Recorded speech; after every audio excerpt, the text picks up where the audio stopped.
Hi, Steve here from the Vinyl Record Mission, and today I'm going to share some tips and secrets with you that I've learned over the last 25 years for how to find the rarest records in the best condition and leave the competition in the dust. Stick around.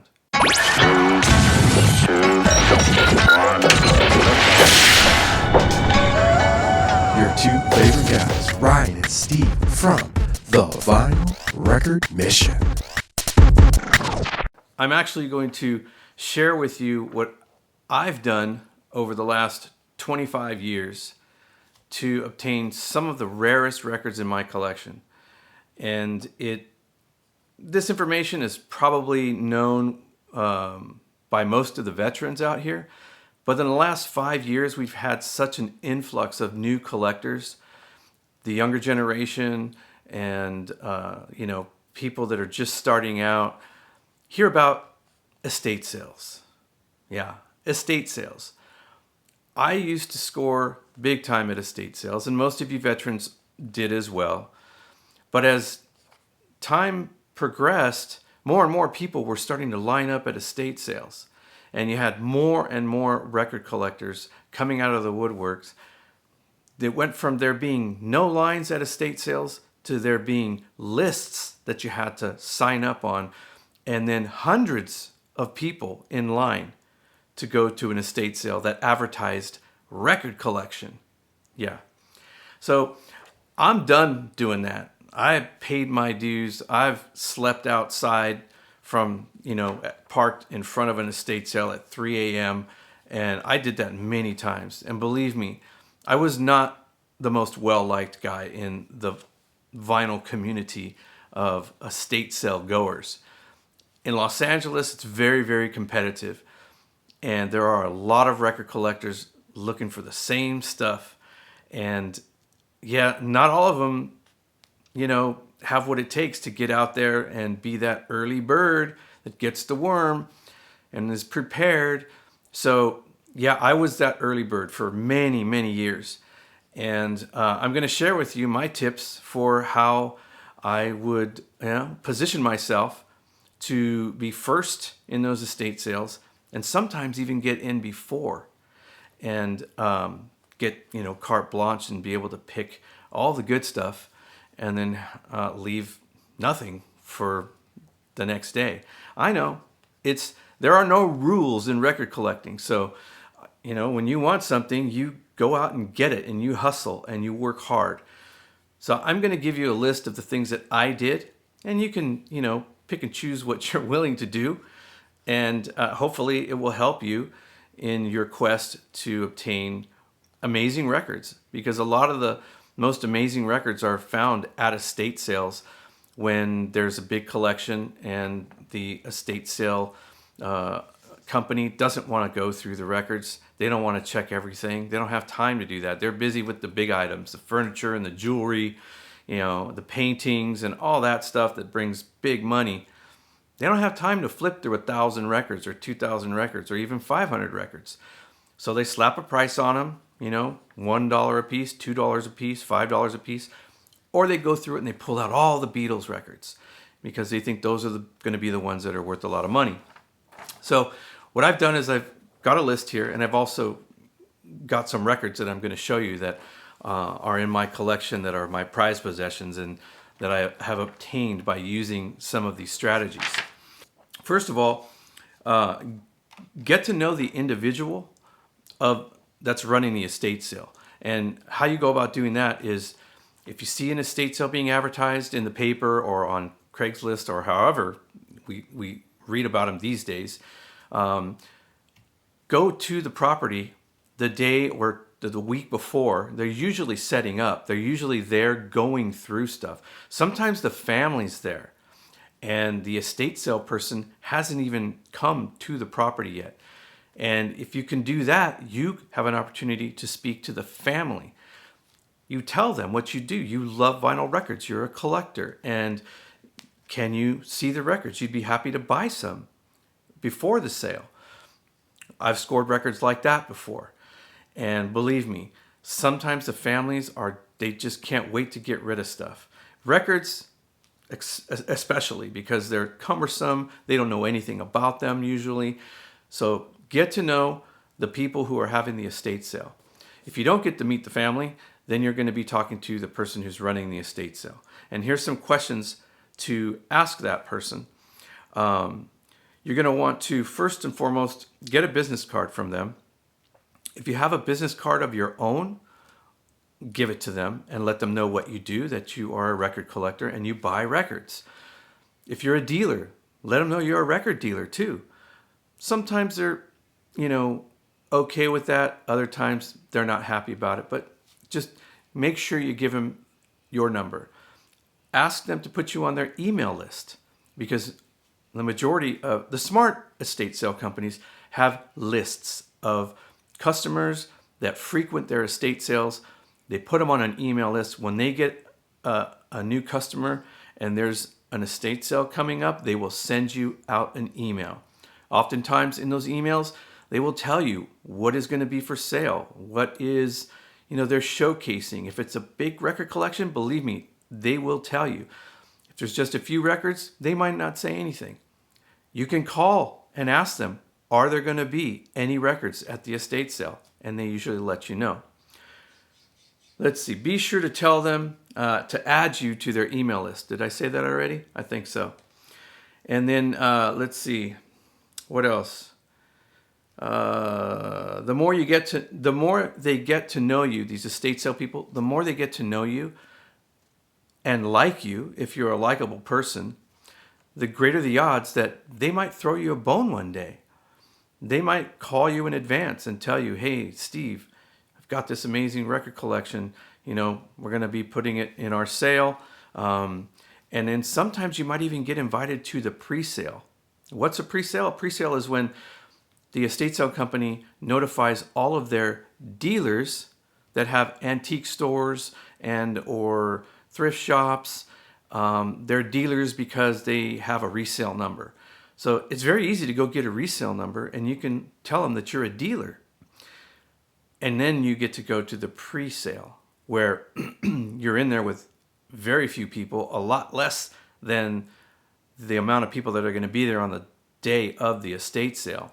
And you get carte blanche, right? So those are all good things to do before you even decide if you're going to go to the estate sale.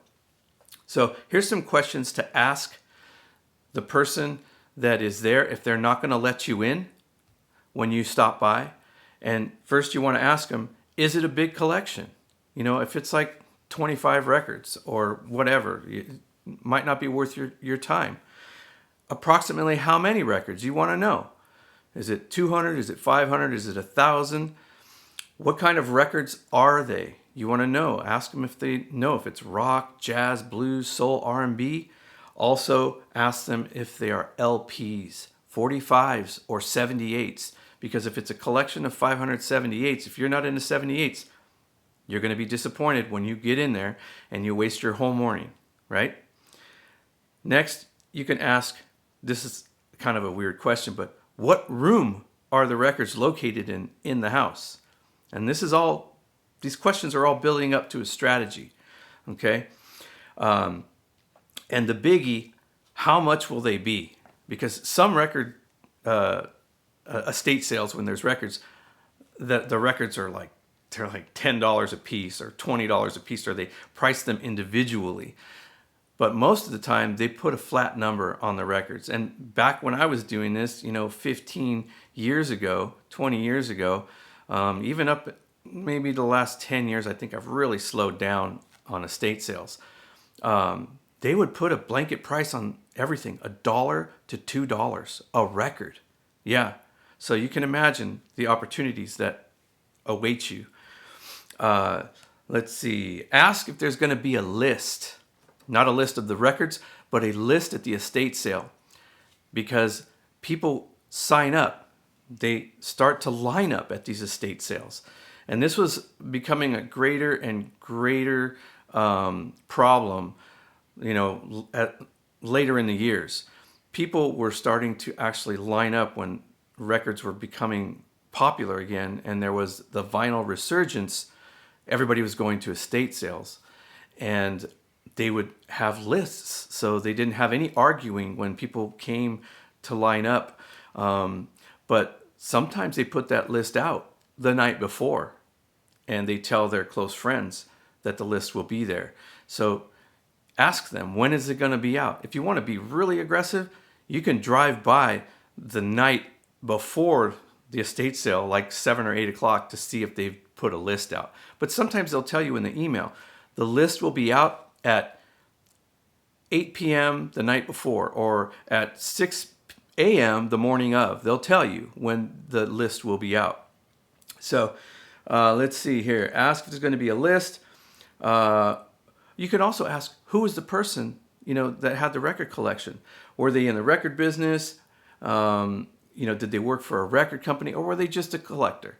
This is all, you have to casually strike up conversation. You have to know how to approach these estate sale people and just have a conversation with them. Don't bring a list like I have right here and start, going off the list. They're gonna kick you out of there.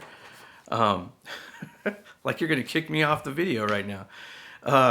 And then also, very important question, what time does the estate sale open?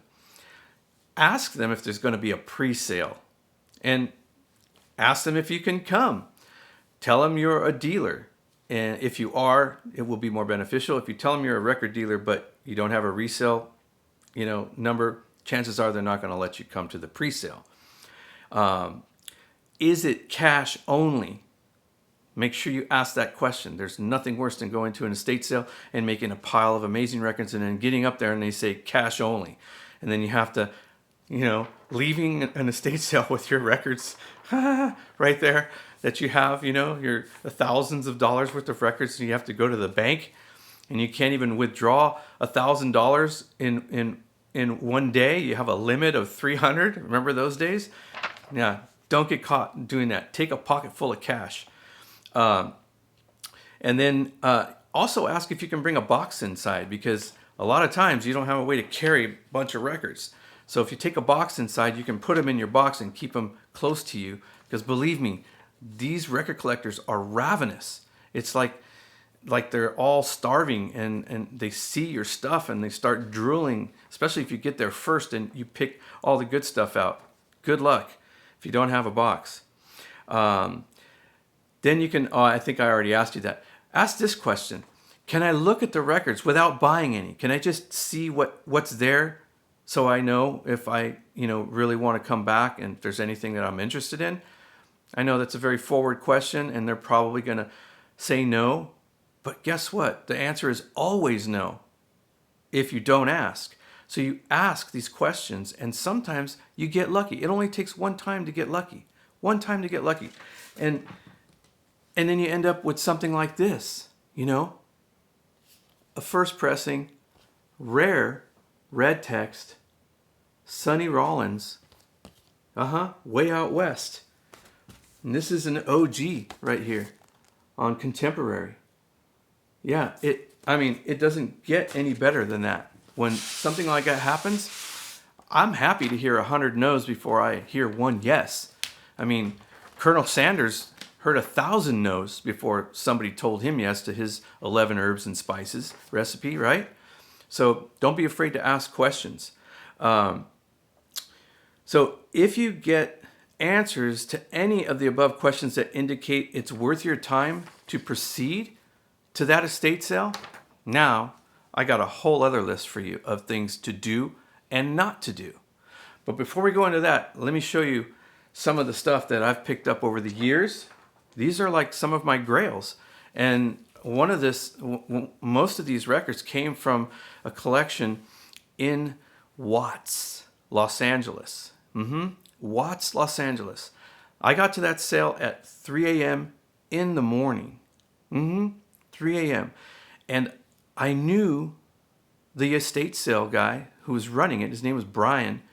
And he allowed me, I was able to peek through the windows in the morning in the front, and I saw all kinds of jazz on the floor, on the shelves, just scattered all over the place. And I'm like, oh my God, I was like shaking. I was so nervous. And then some other guy came up, and guess who the second guy that got there was at 4 a.m. He was also a record collector. So I'm like, oh, great. Now I've got competition already. The second guy in line is going to be, grabbing stuff that I want. Well, I offered to team up with him, and I said, hey, man, how much money did you bring? And he told me how much cash he had. I think he said he had like $500 or something like that. I had 700. And so when Brian came to open up, I told him, I said, hey, we'll give you $1,000 for all the records. Me and this guy. Just, would you be willing to do that? Cash. And he's like, he thought about it for a minute. He's like, sure. We gave him the $1,000.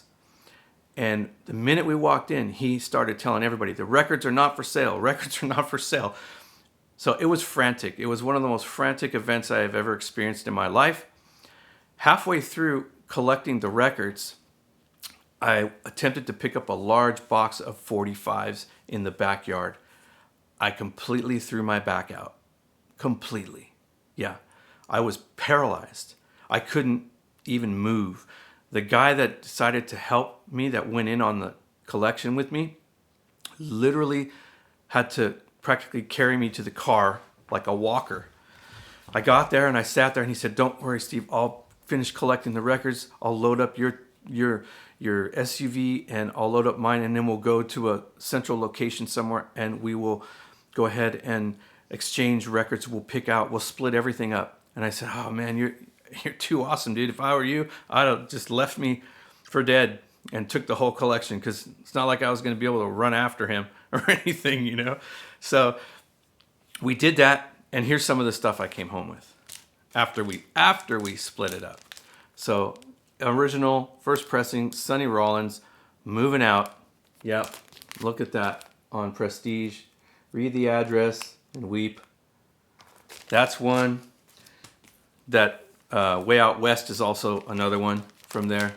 This is an OG something else on Blue Note. Yeah. This is a beauty. This is Horace Parlan. I didn't even know who Horace Parlan was until that sale. This is an early press, a beautiful copy as well. Yep. There was also some Coltrane. My prized possession Coltrane's in like near mint condition. This is a first pressing, ballads on impulse. And then, of course, another prized possession, and people will argue that the mono sounds better, but this is a stereo copy, first press of the great A Love Supreme. Yeah, John Coltrane. Look at that. And continuing with more grails, Horace Silver. This is another awesome early pressing. You can see the micro groove there. All these are Van Gelder etched. And then you've got this, right? Another great Horace Silver title. Again, on the Blue Note, micro groove, early press. There was some Miles there.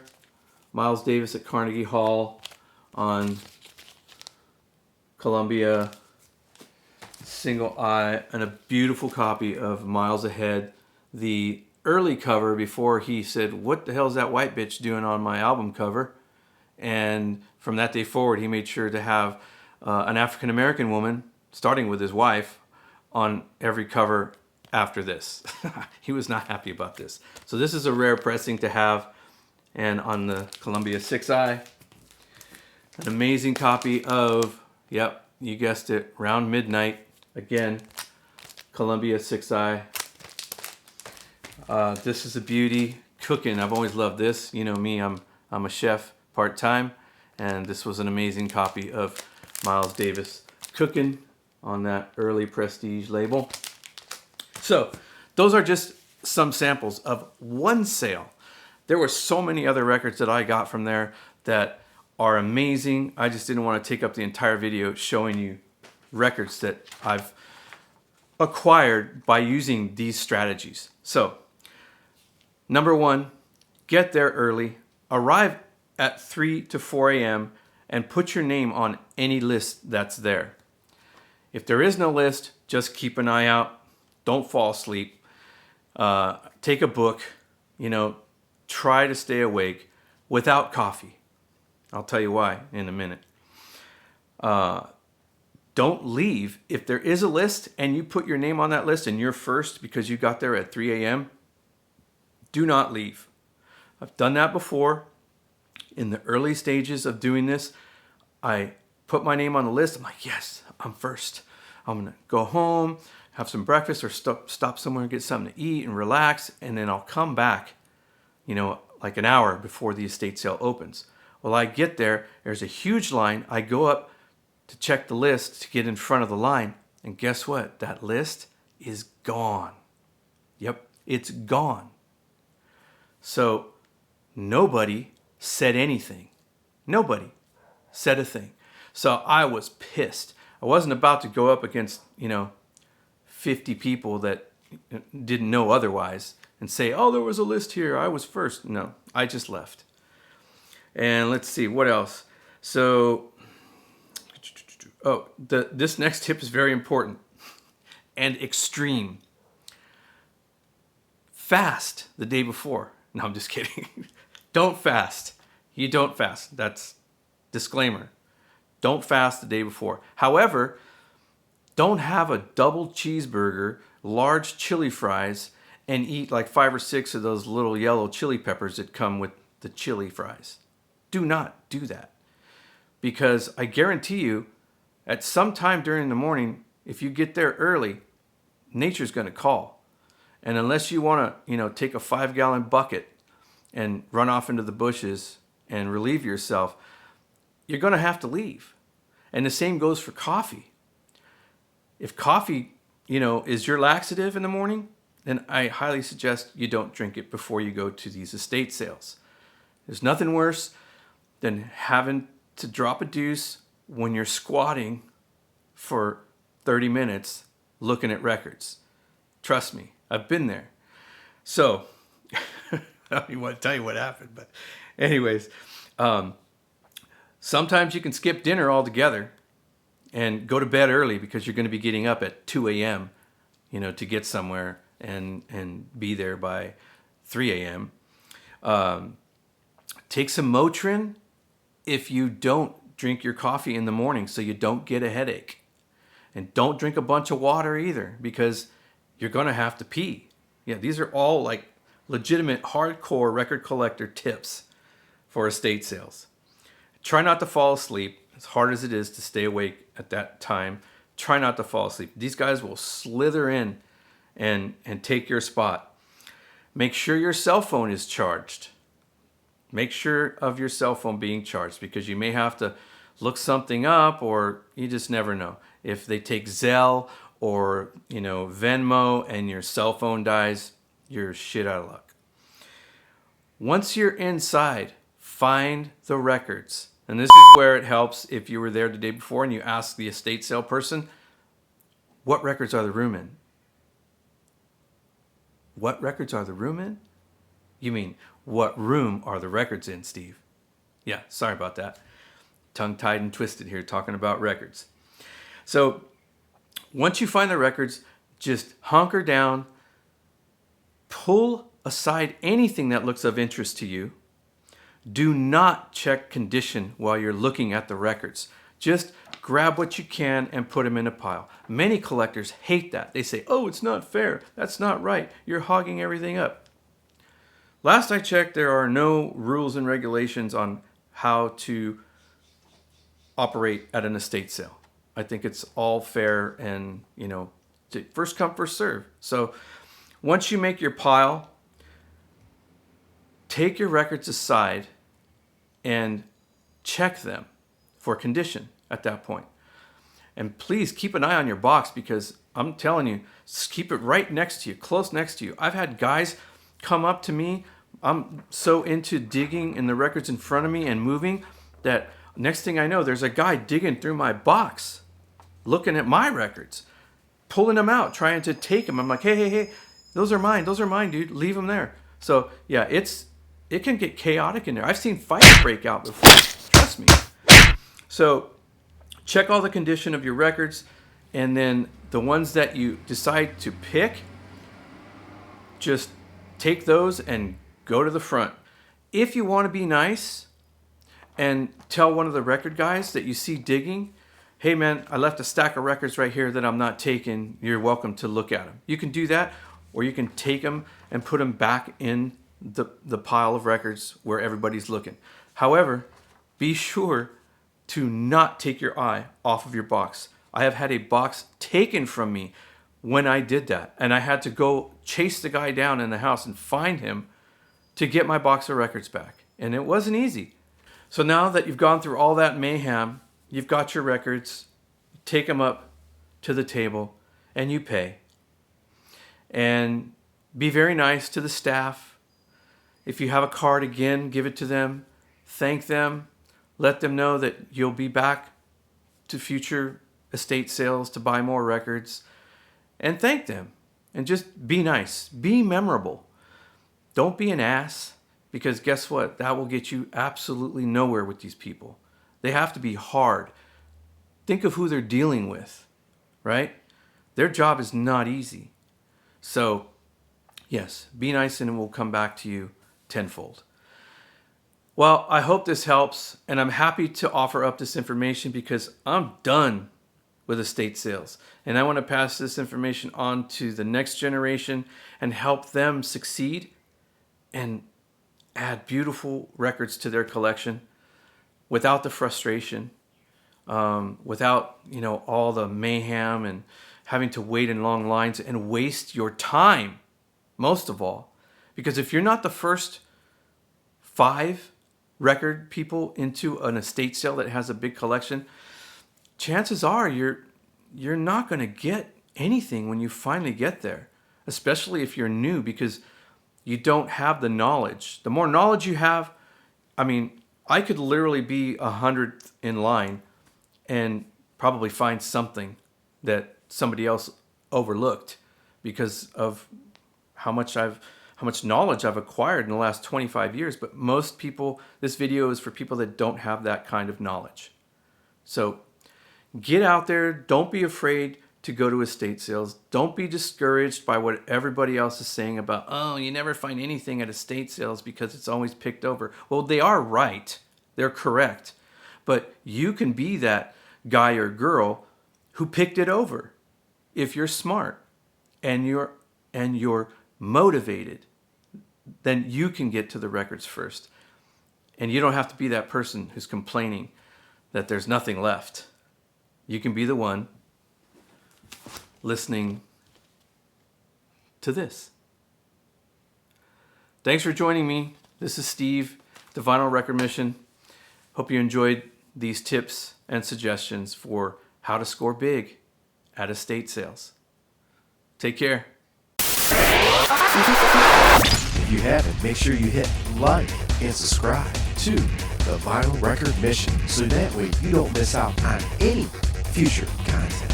More videos coming your way.